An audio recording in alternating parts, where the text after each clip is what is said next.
Welcome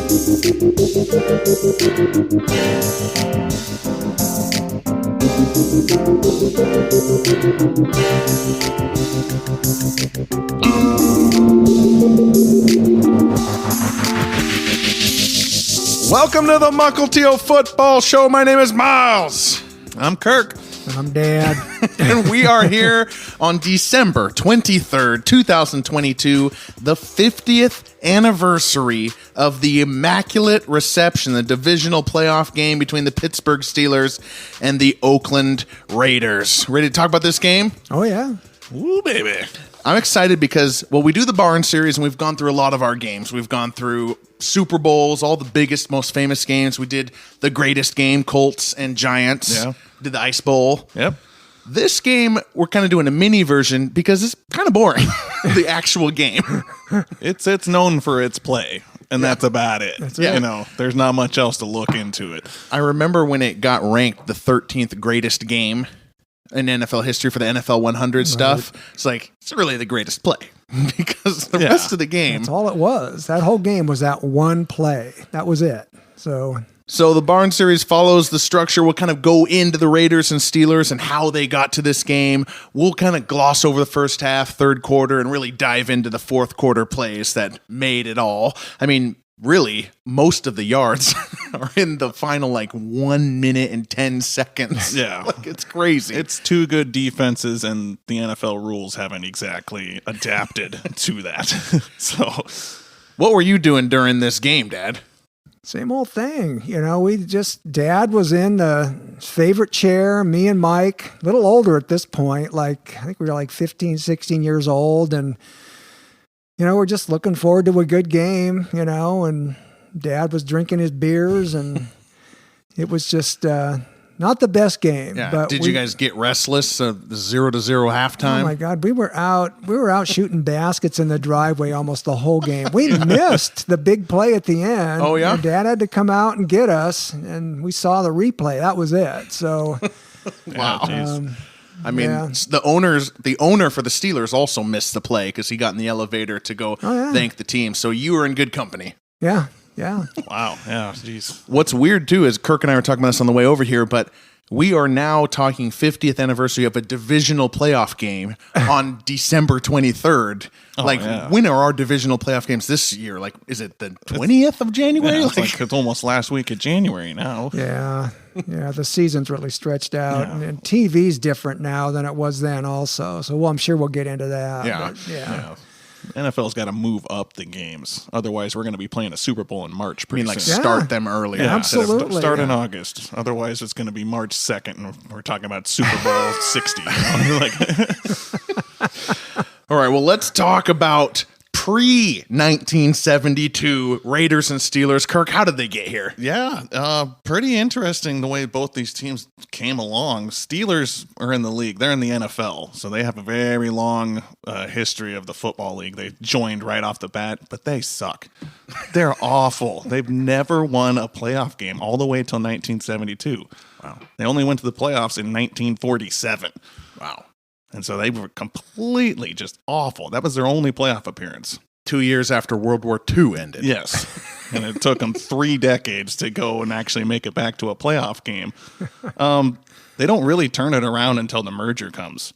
I think the merger saves the Steelers completely because not many of the NFL teams actually switched over to the AFC that we know it nowadays. Oh, yeah. Most teams, there were more NFL teams than there were AFL teams. And so the Steelers get to switch on over to the AFL, which is considered the weaker league. They got into a weaker conference. It was basically supposed to be dominated by the Browns, but after Jim Brown went and, they just kind of started to fall apart, it became a very easy division to actually excel in. It all starts with Chuck Noll in 69. That's their head coach. Comes in, drafts Bradshaw in 70 because they were the worst team in the league. They won 1 game. And then they also get Mean Joe Green in 1969 as well. And the big part is Franco Harris coming in 72 as a rookie. Wow. Those 3 draft picks really ramped up this franchise to where they needed to be. And they got lucky with the merger. They really did. They had absolutely nothing until then. Yeah, so they were just being they were fodder for the Packers and the Cowboys and just all the teams in the NFL, the Browns before they also went to the AFL. Oh, yeah. They were the joke of the league, really. They're like what we think about the Lions now. It would be like if London got added right now and won one game every year. That is what we thought of Pittsburgh. Yeah. Okay. It wasn't like they were kind of close. I know many teams didn't make the playoffs and there was basically just a championship game, but they weren't even close to making a championship game. Like they weren't even above 500 for years and years and years and decade and a decade. And it turns around. It's amazing they still have a team, honestly. I mean, there wasn't much going on in Pittsburgh besides, the steel mill. I mean, that's why they're called the Steelers, but And steel wasn't exactly going well, as I understand it. Turned into the Rust Belt there. So. Late 20th century history on that one. Honestly, without Chuck Noll, Mean Joe Green, and Bradshaw and Harris coming in here in 72, I don't think there would be a Pittsburgh Steelers in today's NFL. Like they would have folded. They would have moved. They would have been bad. The town was kind of going down. There wasn't much more to look forward to, and they've finally had a football team all of a sudden here in 72. They come out of nowhere, win their division. They went 11-3 this year. Mm-hmm. They also played the Oakland Raiders in week one, which was a super exciting game. Yeah, it was like 30-something to 20-something. I mean, it was supposed to be a good game, or was a good game, and that's really why this game is played in Pittsburgh. Because of the head-to-head? Because of that win. The Raiders go 10-3-1 this season. And that lost to, obviously, the Steelers. If they won that game, they'd be hosting this game instead of at Pittsburgh. Weird records. Oh, yeah. Very weird. What about the Raiders?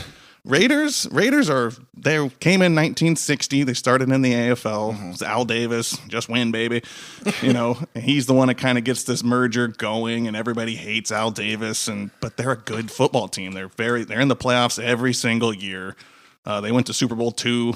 They lost to the Green Bay Packers. Right. They're in the championship game against the Jets the next year, and they lose that to Namath. The next year, they're in the championship game. They lose to KC, who wins the Super Bowl.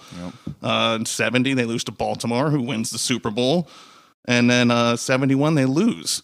I mean, they don't just lose. I mean, they don't even make the playoffs. It's like their first really bad season in pretty much their entire franchise history.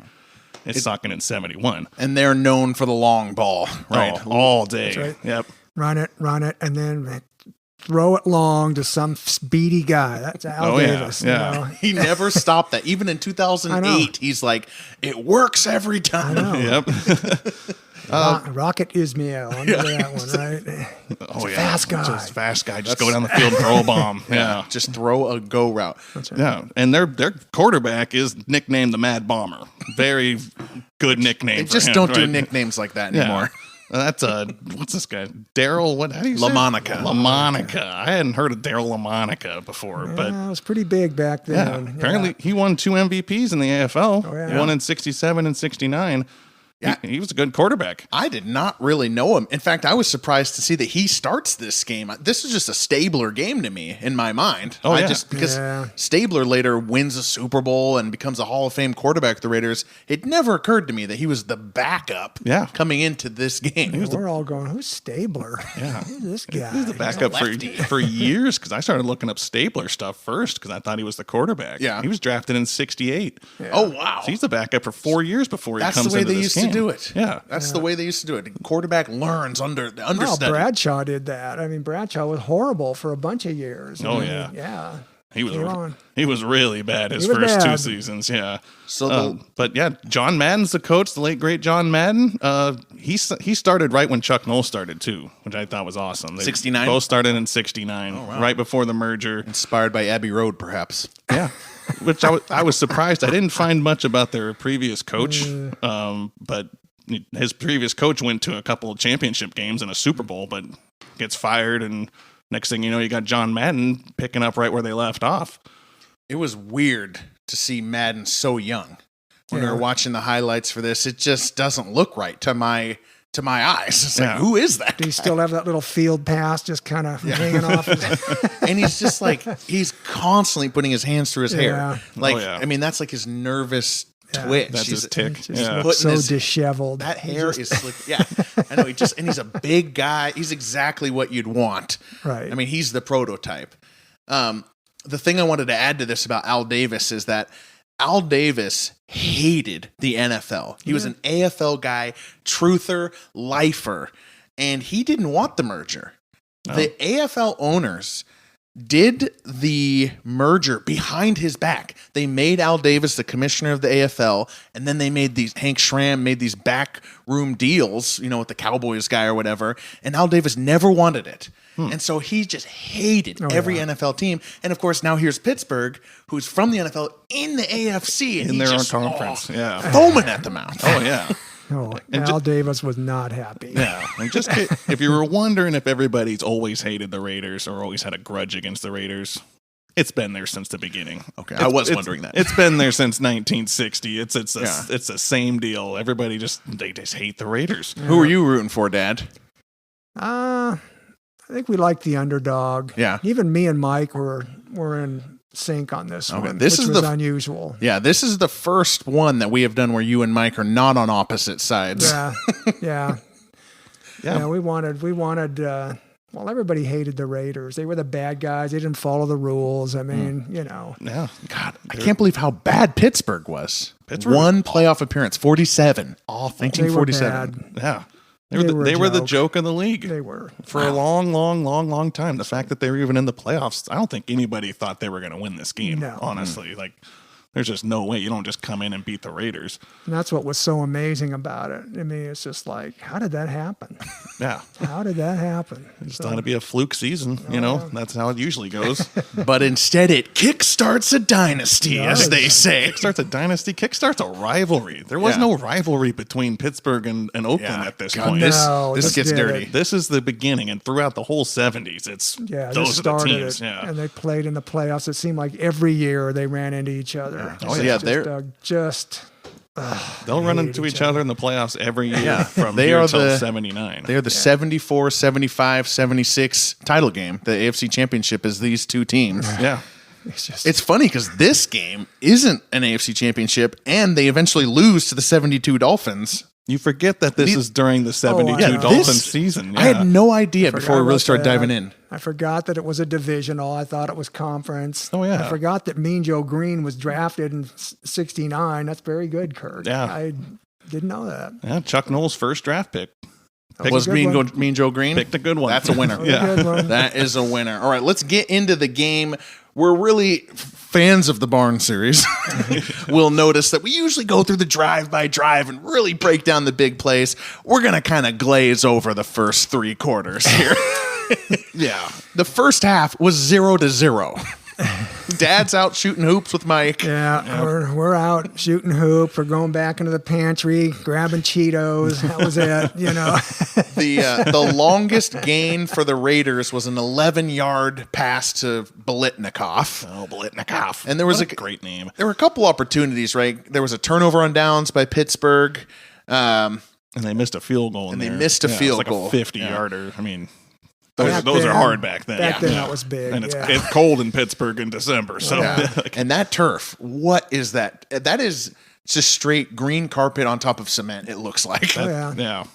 What is But the way they play, I mean, that's the easiest hit they probably take is hitting the turf. I mean, the way these guys pummel each other, man, there are just some hits in there. You're just like, ooh. There's one where Mean Joe Green's like making the tackle.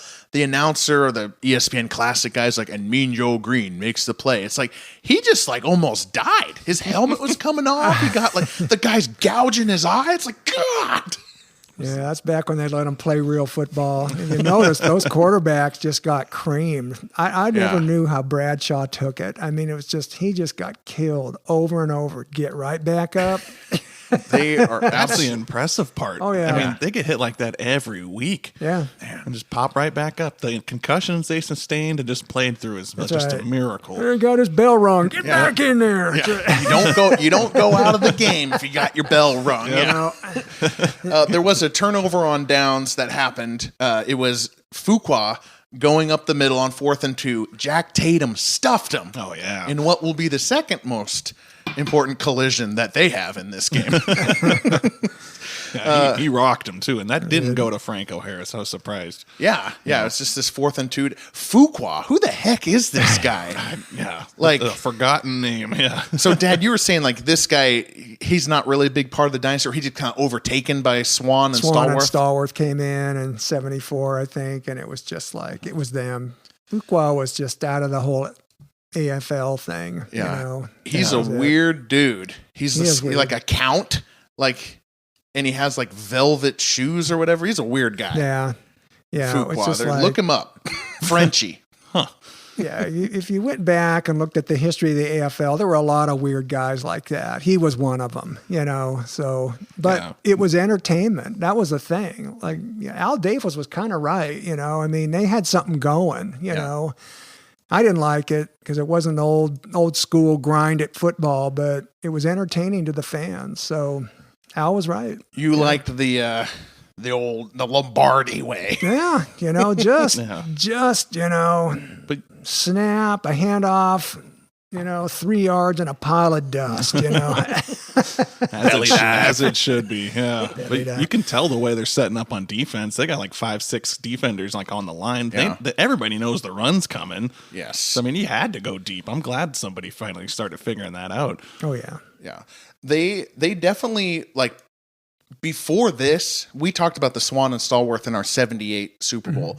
The idea of like an elite athlete on the outside doesn't seem to have occurred to the NFL until Stallworth and Swan for some reason. Well, I mean, you know, Unitas and Barry were doing it, but they were just kind of cloddy guys. You know, you saw it. It It's all wasn't about precision and that's what it was. It looked like some kind of military operation. These guys flew, you know, I mean, they were amazing. So everybody, I know me and Mike went out in the street and we tried to be Swan and Stallworth while we were throwing the ball, you know. Well, in the absence of Swan and Stallworth, the Steelers put up 0 points in the half. And so do the Raiders, who are being stifled by most of the Steel Curtain. Mean Joe Green's out there. Mel Blunt's out there. One of Ham and Lambert is out there. I forget which one gets drafted in 74. Two really good defenses, really. I think That's Ham's really- out there. Lambert's not there yet. Okay. Yeah. One of them gets drafted with Swan and Stallworth in what must be the most famous 74 draft. Yeah. the 74 draft, because it's Swan, Stallworth, is it Lambert? And then it's Webster, too, the center. Oh, yeah. This is why the NFL started making more rules, you know, because the defensives were getting too good and the games were getting boring. You know, We got lots the of pass kids- interferences, roughing, all that stuff. They you know. pulled Grandpa Will and said, "Were your kids watching the game?" He said, "No, they were outside playing basketball, eating Cheetos." And they said, "We got to do something about that because that's our bread and butter." Oh, yeah. Pretty much. Spice this thing up a little bit, you know? Well, you want to move to that's for anything else to say about the first half? Not much. No. I mean, the Steel Curtain isn't the Steel Curtain yet. So there's no real like signs for that. I mean, that doesn't come till later. But Yeah, they don't really have two There are linebackers. glimpses there. yeah, Mean Joe Green's there. They're not I mean, complete yet. No. But Mel Blunt's there too. So Yeah, true.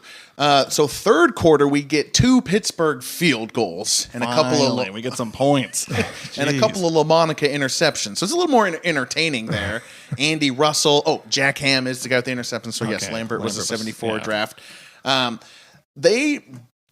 Generally drove Pittsburgh moved the ball.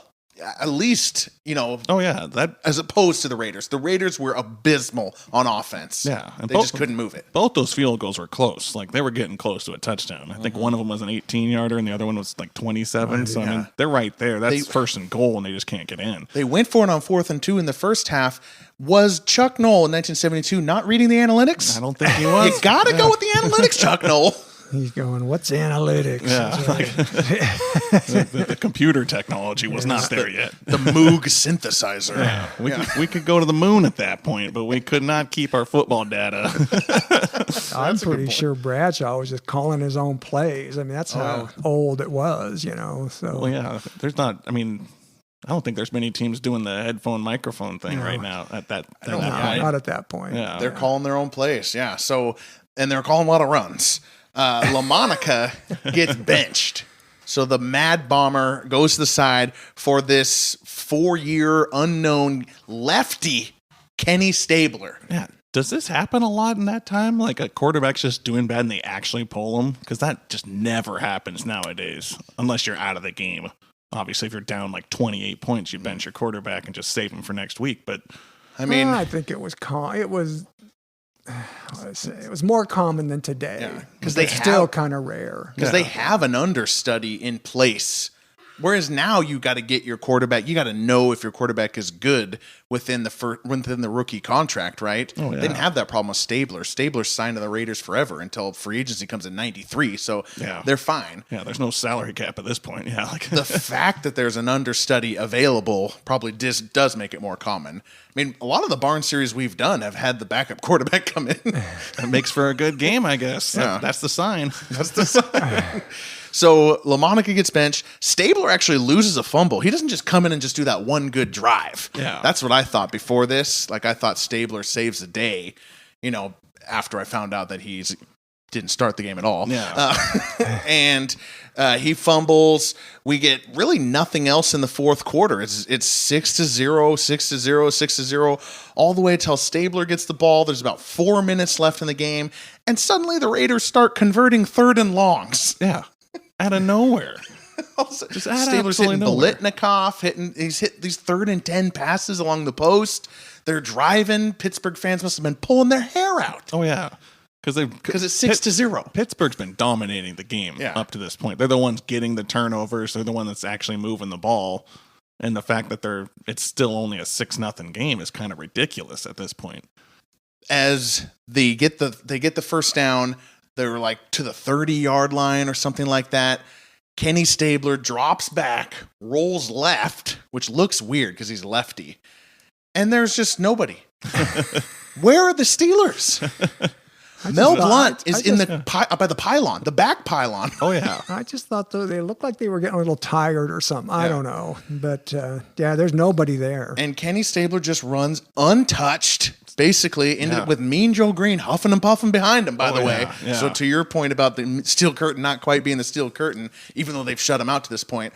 So there's 1 minute, 13 seconds left, and Stabler crosses that goal line into the end zone.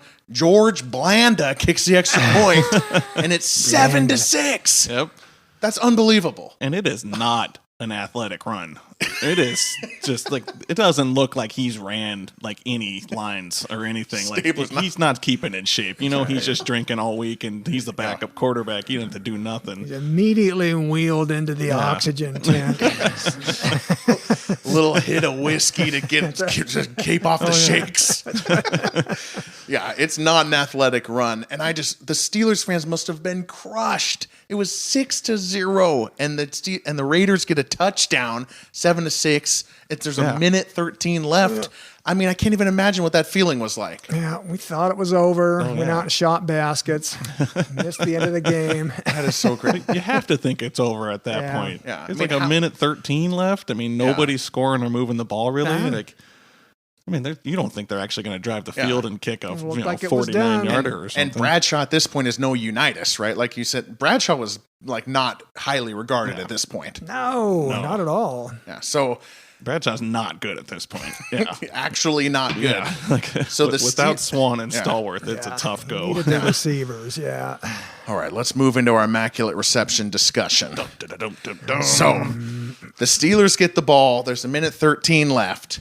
Or minute, once after the kickoff, there's like almost a minute left. They do get a little screen pass out to Franco Harris to the right, and he runs like 20 yards there. So Harris actually sets this play up a little bit. Picks up a good chunk, gets him to the 40, right? Gets him to the 40, yeah.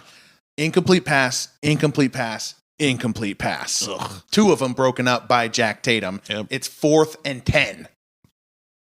The Rooney, Dan Rooney, Art Rooney, whoever owned the Steelers at the time, he's popping in the elevator. Yeah. He's done.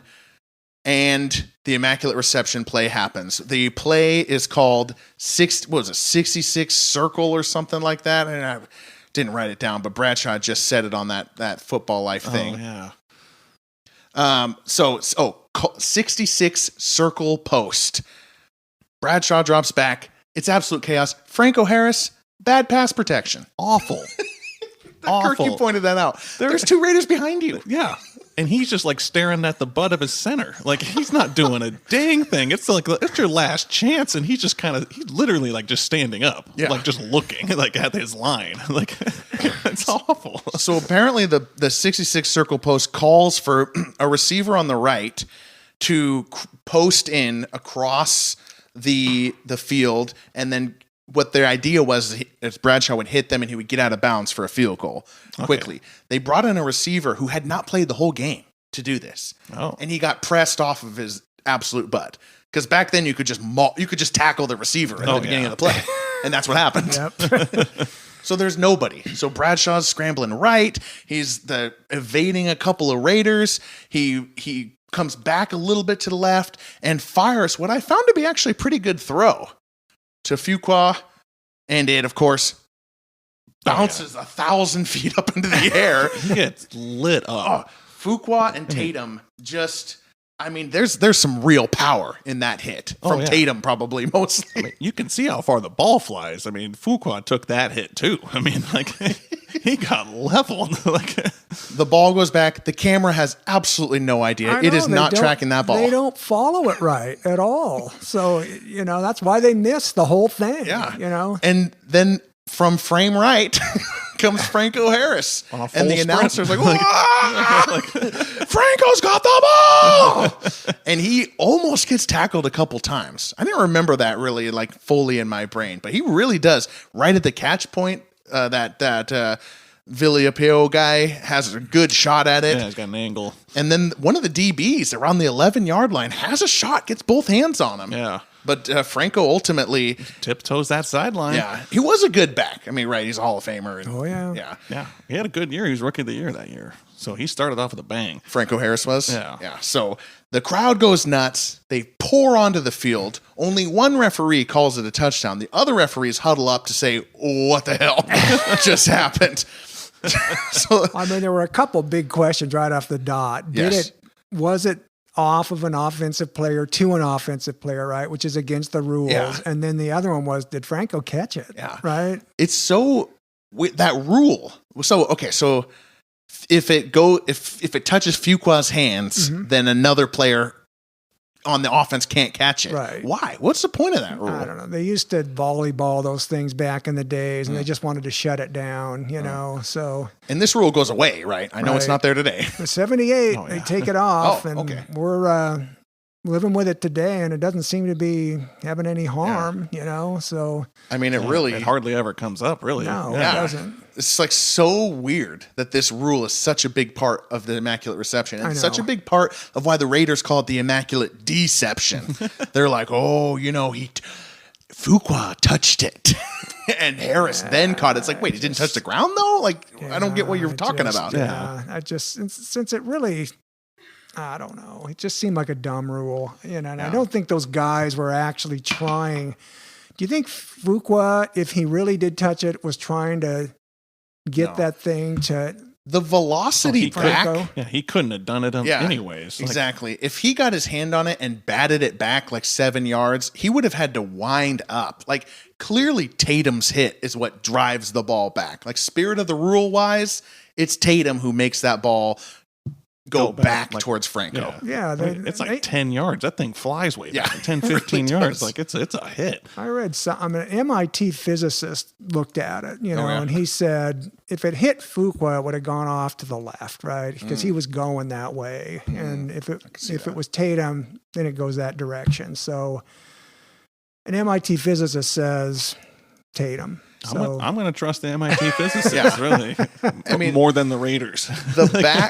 The weird thing is, and Dad, you were talking about this, the weird thing is that no camera really captures this thing in its entirety. And it's almost magical the way it doesn't. The broadcast angle, of course, doesn't get the play. We can't see really who it touches because it's facing that way. We don't see Harris if Harris catches it because it doesn't not even on screen. It just comes out of nowhere, and it's like, what just happened?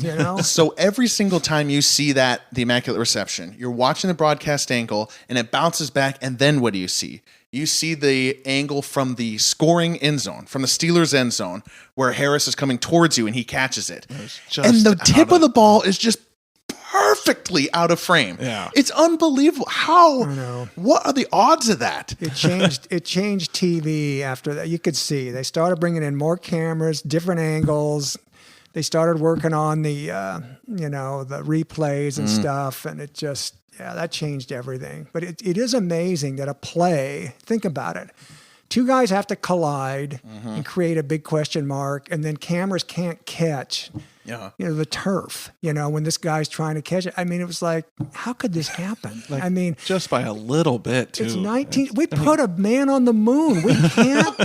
We can't figure out whether a ball hit the turf or not. We couldn't. We couldn't figure it out. As somebody said, there were 10,000 witnesses or 100,000 witnesses to this play, but nobody saw it. Yeah. It's like, and there's a back end zone angle as well.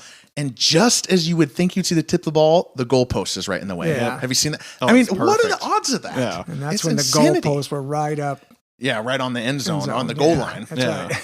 I mean, So- it really is perfect because those are the three views. Right. Yeah. That's basically what you got. And that was you got it. broadcast and you got one end zone and the other end zone. And it's like, And you just couldn't believe it. It's like, are we really not Yeah. going to be able to figure this out Yeah. to this day? that guy with the straight on shot, like looking at Franco, that one, Yeah. just zoom out just a little bit. Oh man, Yes. why The is he straight on zoomed, shot. Why is he zoomed in that much? Like know. I feel like he wouldn't even have seen the hit on Tatum's Fuqua. hit. Fuqua. Yeah. Agreed. Yeah, he wouldn't even have seen that. I think he was just trying to get a shot. Yeah. Zoom wasn't optimal. Yeah. It's 50 years later, Kirk. It's 50 years later, but let's write that guy a letter. Yeah. Your Zoom, not optimal. How did he get that job? Come on. Did he continue? I got to give the Pittsburgh announcer credit here too. I mean, coming up with the name Immaculate Reception, that's really creative. Yeah. I mean, I thought that was great. They and said, it's lasted forever. They said that like some of the Steelers press was like unsure to adopt that because it's Right. sacrilegious. Right. And really not, it wasn't like fully adopted for a couple years, really till they start winning Super Bowls. It's Exactly. kind of interesting Because because it's such a good word, though. it Oh, is. it's It's great. perfect. Yeah. It's perfect. It just captured everything. Well, So, I'm going to put us all on the spot here. Who touched it? Fuqua or Tatum? I think Tatum touched it. Okay.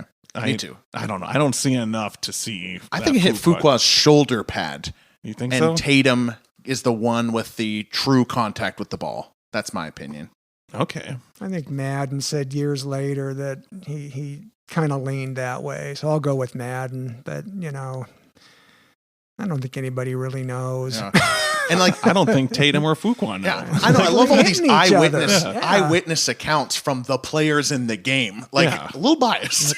I'm not trusting the linebacker on the Raiders to say what happened. Their Like, helmets and shoulder pads are hitting bang, bang. They don't know if a football's in Yeah. there or not. And you know? Fuqua is concussed on this play. Yeah. Like, yeah. I mean, you watch it after, like, he is legitimately Yeah, concussed. he's stumbling around. Not good. Apparently, after the game, he was like walking into the Raiders locker room and saying, "I touched the ball, I touched the ball," and like the other Steelers like pulling him out, like, "Shut up, dude." Okay, did he catch it? Did Franco Harris catch this ball? this is the hardest one. Mm-hmm. I wish that guy zoomed out. Because it's like, it kind of looks like he traps it. Like it might have hit the turf while he was catching it. If you look at the laces, they don't move. Okay, Like when he catches that ball, those laces don't even like wiggle. It's in his hands, but it might have touched the turf. Yeah. But for the sake of the play being the play that it is, I say he caught it. I say it was a bang bang. He's got possession of the ball while it's hitting the turf. What do you think, Dad? You've had 50 years to mull this over. I know. I'm still right where I was then. I don't know. I'm going to say, I think he caught it, but I really don't know. I think he caught it too. In the spirit of what a catch is. Yeah. I mean, I just think that if that ball had really moved, I mean, I feel like the refs and people would have disputed it more. I guess the Raiders don't dispute it enough, the catch. Yeah. They always talk about the who did it touch first. They don't really dispute. And there's some Raiders who actually say Franco did catch it. So Okay. I- yeah. But Franco never really says it. No, No, that's kind of what Franco keeps it said going. he saw the whole thing, but he's not saying. He's Yeah. not saying. I know. Yeah.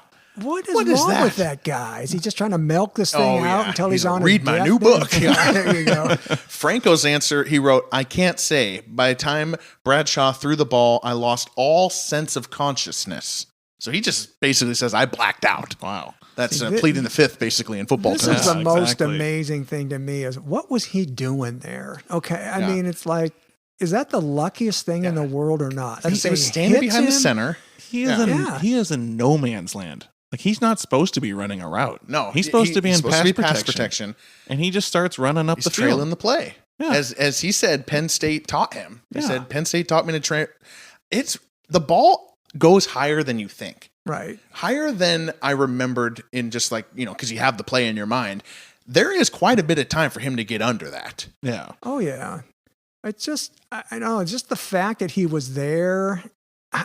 It's the luckiest thing I've ever seen. I mean, he just ended up in the right place at the right time and did the right thing. Yeah. There's such a just a fate, destiny aspect to this play that in no other NFL play really can you talk about it. I mean, can you really talk about the helmet catch as like destiny? Like maybe. But yeah. that's actually probably the other one that you can. That was a The hell of a music catch. from heaven should be over him. Oh,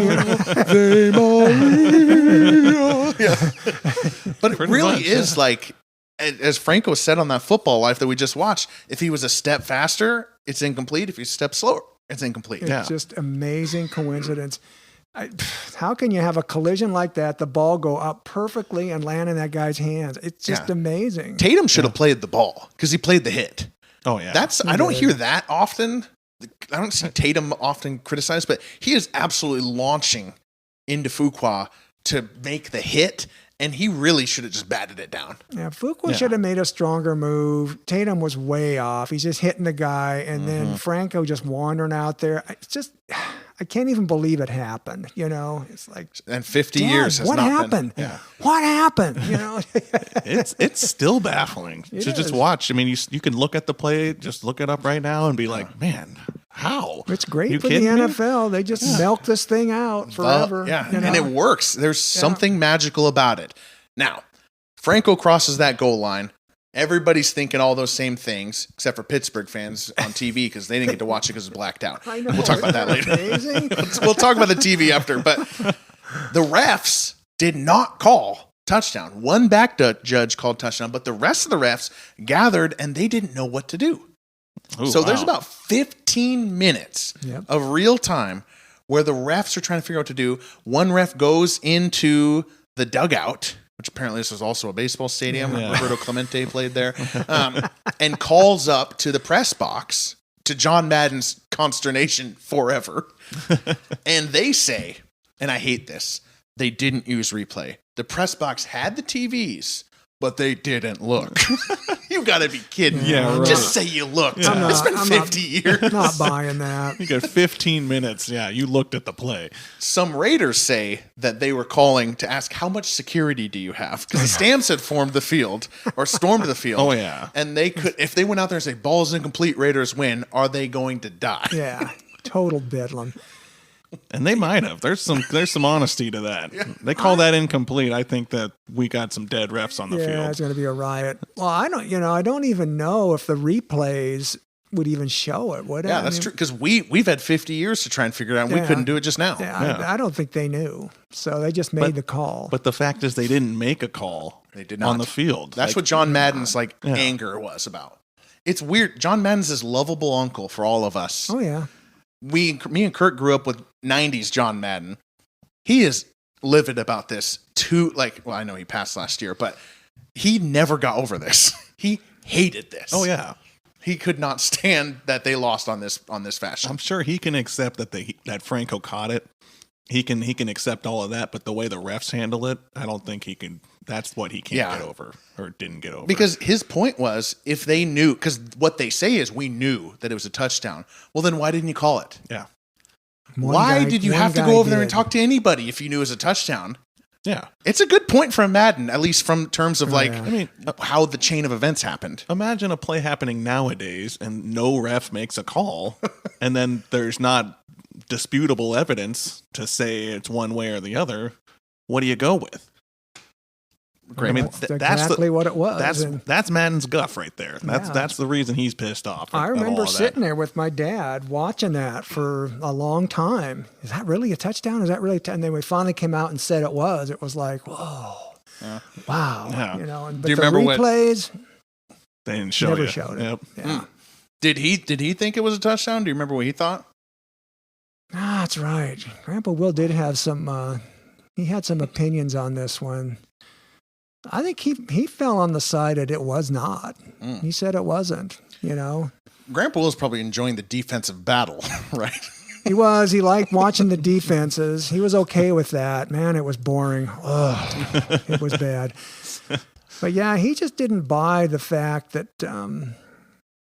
he didn't think he caught it. He didn't think that the guy could have gotten that. So. Yeah. It is a weird, like, I've never seen any play, and I've watched a lot of football, with that same sort of bounce back and catch. Right. I mean, how much football have we watched? Lots. Oh man, yeah. Just having that same sort of float back. You just don't see that. Yeah. I mean, I've seen bounces, but like none Yeah. of them like come back to the line of scrimmage the way that it came Yeah. back to the line of scrimmage. Yeah, to a blocking running back who was Yeah. kind of outletting a little bit. It looked unnatural to Grandpa Will. He wasn't going with it. So Well, it was unnatural. It was immaculate. It was Ave Maria. But it was a deception. So they named it Immaculate Reception. They call on the field.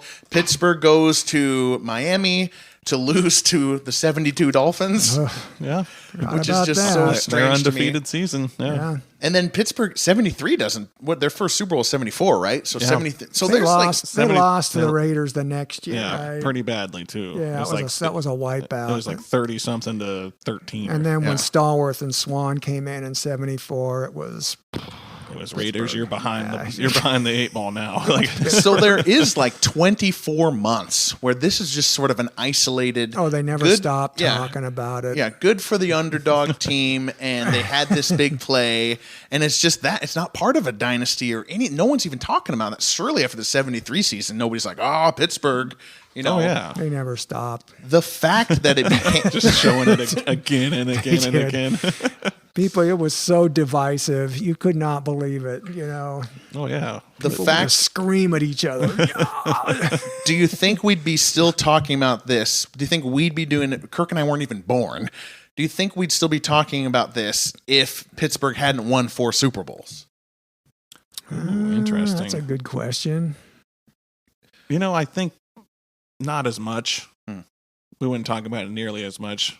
But since that's the Kickstarter to the dynasty, you have to. Yeah. But yeah, Yeah, it I might mean, have just been a footnote, an Yeah. asterisk, you know, no big deal. But Kinda- Pittsburgh yeah. became a power. I mean, they won what, six Super Bowls? 4 Super Bowls in 6 years.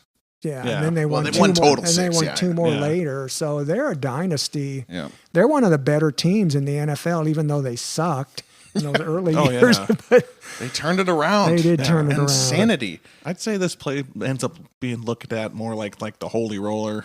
You know, Something like kind of that. like, you know, just kind of like a goof play like that, but it doesn't lead to a big dynasty like this, you know. Yeah. And that was the Raiders. They were killing it too. So they had a great decade themselves. They just couldn't get over the Steelers. Yeah, and I agree. The fact that, first of all, that rivalry became such a big deal. Oh, it's huge. Oh yeah. The fact that it's a Hall of Fame running back who catches it.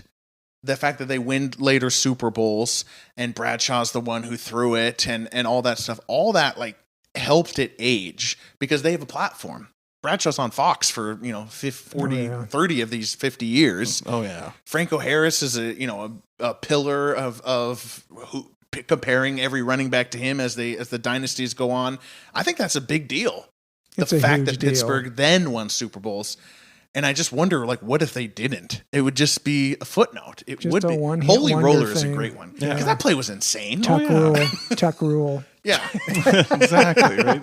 Yeah, Tuck rule's a big one. Jeez. Yeah. Poor Raiders on I know. that bad end of a lot of these. But Well, this goes into the conspiracy theory. Al Davis shouldn't have bit the hand that fed him. No, I'm Yep. kidding. Okay, so we talked about that. 74, 75, 76, Raiders and Madden and Noel, they have this great rivalry. Raiders do win a Super Bowl in 76. There's one more what if to get, and then I have a couple of fun facts. But there's one more what if, which is what if this falls incomplete? if this falls incomplete, yeah, we're probably not looking at a dynasty. Really? I don't think the fans would have been as gung ho. Franco's Italian army? Yeah, well, I mean, it was already kind of there, but there's a little more doubt that you can pull off the win when you lose like that, right? They gave up a touchdown with 1:13 left, and lose at home in their first playoff game in like 3 decades. That's right. And I mean, what do you do the next season? You're kind of like, I don't know if we're actually going to pull it off. The Stabler touchdown is legendary. Yeah. Yeah. And all of a sudden, you're behind the cue ball, and your fans aren't as like, oh yeah, we got this. I don't know. I just think that, it definitely would have changed time. I don't think they win 4 Super Bowls if they don't get this catch. I think Stabler's name would have been bigger in NFL history. Maybe wouldn't have had to wait so long to the Hall of Fame. Right. Yeah. I think nothing changes, really. I think one of those 74, 75 wins over the Raiders takes on more importance, but I still think they win the 4 Super Bowls. Okay. But they get more of a narrative arc of they finally overcome the Raiders, which is kind of ironic because it later becomes the opposite. I think that they lose to the Raiders in 72 because of this incomplete pass. They lose to them in 73. Yeah. Then in 74, they overcome them. And I think that becomes the story of that 74 it was a championship. Big deal. Pittsburgh finally made that leap. So, all right, I got a couple of fun facts here about the Immaculate Reception. Ooh. Well, according to Franco Harris, his Italian mother was playing Ave Maria at the time of the play. Oh my God! Yeah. So apparently she didn't know a lot about football, but she knew that it was near the end of the game and that it wasn't going well, and was playing that on the record player there at the time. That was her go-to. Because she was Italian. So I'm assuming Ave Maria is popular for the Wow, interesting. The guy who ran onto the field and got the football, so the fans stormed that field. Seriously, where's the security? I know. What is with 70s? So the ref didn't get the ball. Didn't get the ball. There was sitting there for people to pick it up. Somebody picked it up after Harris spikes it. Nice. The guy walked out of the stadium, hitched a ride home, and he still has the football to this day. Wow. He's a 76-year-old insurance salesman who, according to The Athletic, has said he's been offered a lot of money for it, but never sold it because it's more important than money. So he walked out of the stadium and he still has it. Isn't that crazy? What do you think it's worth now? God, I mean, the Hall of Fame should pay $1 million for it now. Oh, yeah. It should be in the Hall of Fame. Yeah. That's definitely. The this guy should Immaculate donate. Reception ball. That's huge. That's one of the big plays in NFL history. Huge. Yeah. I mean, we just talked about it for 30 minutes. Yeah. Oh, yeah. 50 years later. Yeah. The back judge who called this touchdown while all the rest discovered was Adrian Burke, Eagles quarterback who threw 7 touchdowns in a game against Washington in 1954, 2-time Pro Bowler. Wow. He's a referee. So he should know whether it was a touchdown or not. So, quite interesting. He saw it clear. Yeah. And then the TV thing. The city of Pittsburgh didn't watch this game. They couldn't watch this game. They had to flee out because they had to go to West Virginia and Ohio and stuff like that because it was blacked out, even though it was sold out. And this game is what changes the rules to if you sell out the stadium in 72 hours, everyone gets to watch the game. First of all, the whole blackout thing is stupid, but that's crazy. Most of Pittsburgh wasn't watching. They were listening. Yeah. They blacked out a playoff game? I mean, just even a divisional sold-out playoff game, they blacked it out. Wow. They were worried.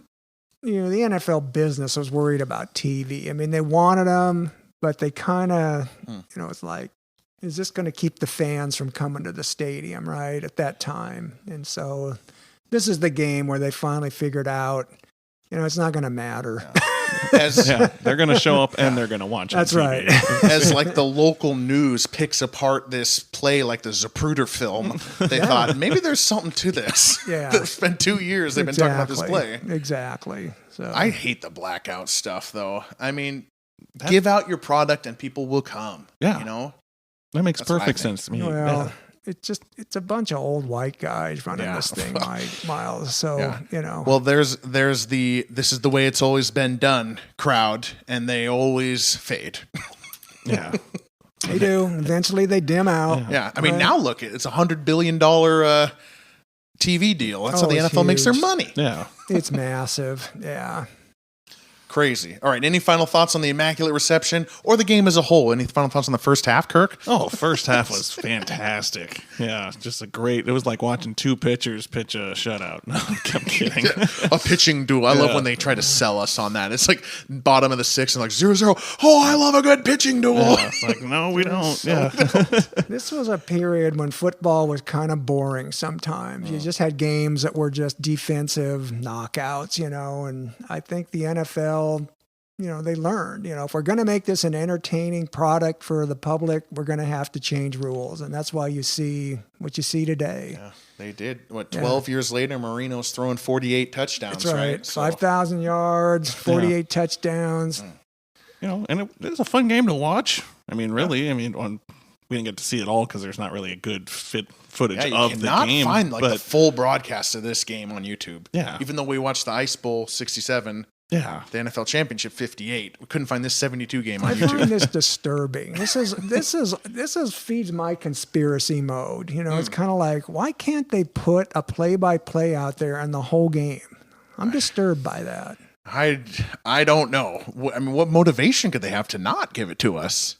They don't want us to know the truth, Miles. It was Nixon. It wasn't a catch. This was Nixon's time. So that's right. This was Nixon's time. That's right. Yeah, but it's cool that this was the beginning of that rivalry in the 70s. Oh my God. It all happened while the Dolphins were going undefeated, and I think the Dolphins win the next year. They do. Yeah. This should have been the Dolphins' decade. It ends up being about the Raiders and the Steelers. We got sick of watching Pittsburgh and Oakland, but it was a good rivalry. Looking back, it was a great rivalry. So. Yeah. Well, as a Manning fan, I hated watching the Colts and the Patriots play all the time. I was like, oh, God, not this again. How about the Bills in the Super Bowl 4 times in a row? That was fun. You get sick of them, but then you miss it when it's gone. Right. There you That's go. the thing. All right. Well, tomorrow's game between the Steelers and the Raiders will be just as good with a finish just as good. Wouldn't that be fun? Guaranteed. What if the opposite of the Immaculate Reception happened? Like the Raider, Josh Jacobs. Oh, yeah.